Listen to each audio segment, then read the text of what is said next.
নমস্কার, কেমন আছেন সবাই? আশা করি সবাই খুব ভালো আছেন। আমিও খুব ভালো আছি। আপনাদের সামনে আজকে একটা খুবই সাধারণ, খুব সামান্য একটা রেসিপি, দু দুটো রেসিপি দেখাবো। একটা হচ্ছে পেঁপে দিয়ে, আলু দিয়ে, রুই মাছ দিয়ে, জিরে বাটা দিয়ে পাতলা ঝোল। সবসময় তো আমরা রিচ খাই না, ঝোল।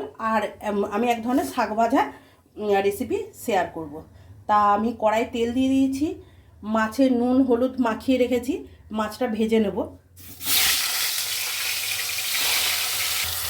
রুই মাছটা ভেজে তারপর প্রসেসটা দেখাচ্ছি। রুই মাছটা ভাজা হয়ে গেছে, এবার আমি তুলে নিচ্ছি।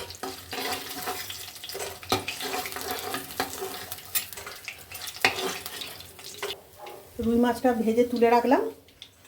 খুব সামান্য মশলা, একদম সিম্পল রান্না। এবার কড়াই আমি কালো জিরে ফোড়ন দিয়ে দিলাম।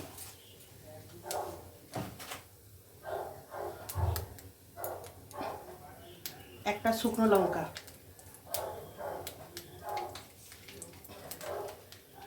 এবার কড়াই আলুগুলো দিয়ে দিচ্ছি।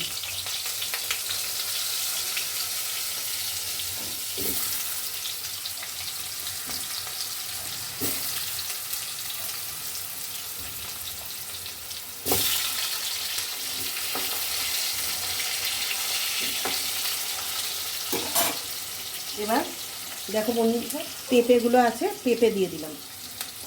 আলু আর পেঁপে দিয়ে ঝোলটা করবো। এবার ভালো করে ভেজে নিয়ে এবার দেখাচ্ছি। আলু পেঁপেগুলো দেখো ভালো করে ভেজে নিয়েছি। এবার সামান্য একটা ছোট্ট পেঁয়াজ কুচি করে দিয়ে দিলাম। হলুদ, অল্প করে হলুদ দিলাম।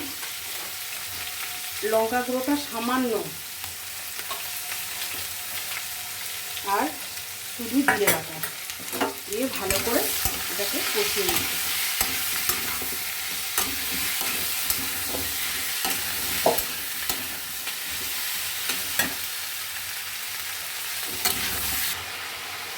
আমি তো ভালোভাবে কষে নিয়েছি। ভালো করে কষিয়ে এবার আমি স্বাদ মতো লবণ দিয়ে দিলাম। এখনকার বাচ্চারা তো পেঁপে দেখলেই নাম চিট করে, তাই এইভাবে জিরে বাটা দিয়ে পেঁপে, আলু আর হচ্ছে রুই মাছের ঝোল একবারে বাড়িতে করে ট্রাই করে বাচ্চাদের খাইয়ে দেখো। সবাই এটা খেতে পারে, কিন্তু ঝোলটা, এই মাছের রেসিপির ঝোলটা হচ্ছে বেশি রাখবে না, খুব বেশি মানে ঝোল রাখবে না, একটু গায়ে গায়ে রাখবে। খেয়ে দেখো আমার মতো করে বাড়িতে, সত্যিই ভালো লাগে গরম গরম ভাতের সাথে, দেখবে। এবার আমি গরম জল দিই, তোমরা সবাই এতদিনে জেনে গেছো আমি রান্নার গরম জল দিই। গরম জল দিয়ে দিলাম, ব্যাস। এবার আমি রুই মাছগুলো দিয়ে দিচ্ছি। পেঁপে আলু খুব ভালোভাবে সেদ্ধ হয়ে গেছে। ঝোলটা কিন্তু বেশি রাখবে না। আর নামাবার আগে কাঁচা লঙ্কা দিয়ে দিচ্ছি। আর মাছটা দেখবে ঝোলে বেশি ফোটাবে না, একটুখানি ফুটে গেলে, অল্প সামান্য ফুটে গেলে আমি নামাবো। তার আগে আমি দিয়ে দেবো,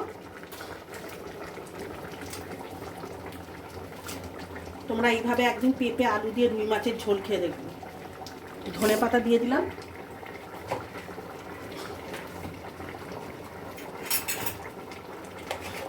আর আমার না জিরে আর শুকনো লঙ্কা, শুকনো খোলায় মানে নেড়ে আমার ভাজা মশলাটা আমার রেডি থাকে, রান্নায় দিই বলে এই একটু মশলা নামাবার আগে ছড়িয়ে দিলাম, ব্যাস। আমি গ্যাস অফ করে দিচ্ছি।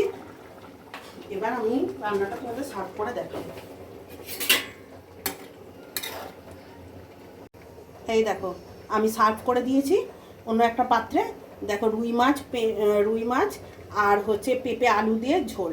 ঝোলটা বারবার বলছি, বেশি ঝোল রাখবে না। এইভাবে তোমরা একবার করে দেখবে, খেতে আশা করি খারাপ লাগবে না। তোমরা নানাভাবে তো করো, এইভাবে আমার মতো একবার রান্না করে খেয়ে দেখবে। এইটা হয়ে গেল। এবার আমি পরের রান্নাটা খুবই সামান্য, সাধারণ একটা রেসিপি, তবু আমি তোমাদের সাথে শেয়ার করছি। দাঁড়া, এবার চলে এসেছি পরের একটা খুব সাধারণ একটা রেসিপি, শাক ভাজা।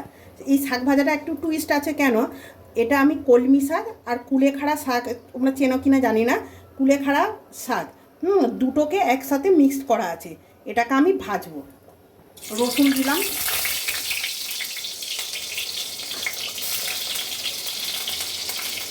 শুকনো লঙ্কা দিয়ে দিলাম,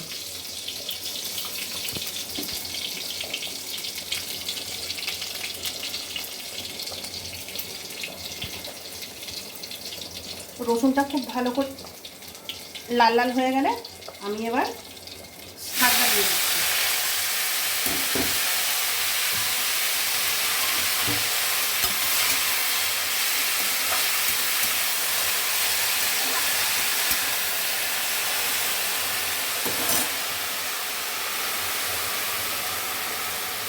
হলুদ দিয়ে দিলাম,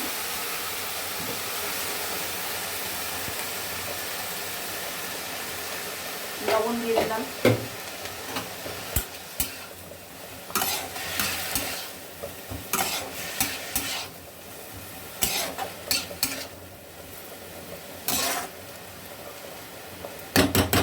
জল টল কিচ্ছু দেবো না।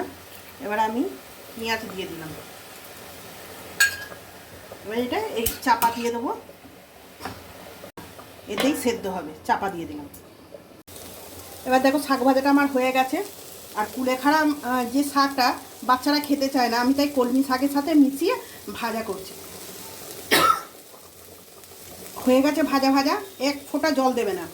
এবার নামাবার আগে একটু বাদামকে ক্রাশ করে দিয়ে দেবে, ভালো করে এবার ভেজে নেবে। এইভাবে গরম ভাতের সাথে শাক ভাজাটা করে দেখো, বাচ্চা বড় সবাই দেখবে খুব খেতে ভালো লাগবে।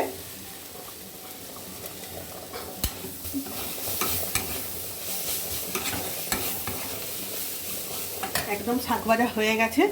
এবার লাস্টে একটু কাঁচা সরষের তেল দিয়ে দিলাম, দিয়ে আর একটু ভালো করে আমি মেরে নেব, তারপর তোমাদের দেখাচ্ছি। এই দেখো শাক ভাজা পুরো আমার রেডি। হ্যাঁ, তা আজকের রেসিপিটা তোমাদের দুটো রেসিপি তোমাদের খুব সাধারণ রেসিপি দেখালাম। তোমাদের কেমন লাগলো অবশ্যই মানে জানিও, লাইক শেয়ার আর কমেন্ট করে দিও কেমন লাগলো তোমাদের রেসিপিটা। আর আমার চ্যানেলটাকে একটু প্লিজ সাবস্ক্রাইব করে দিও। টাটা।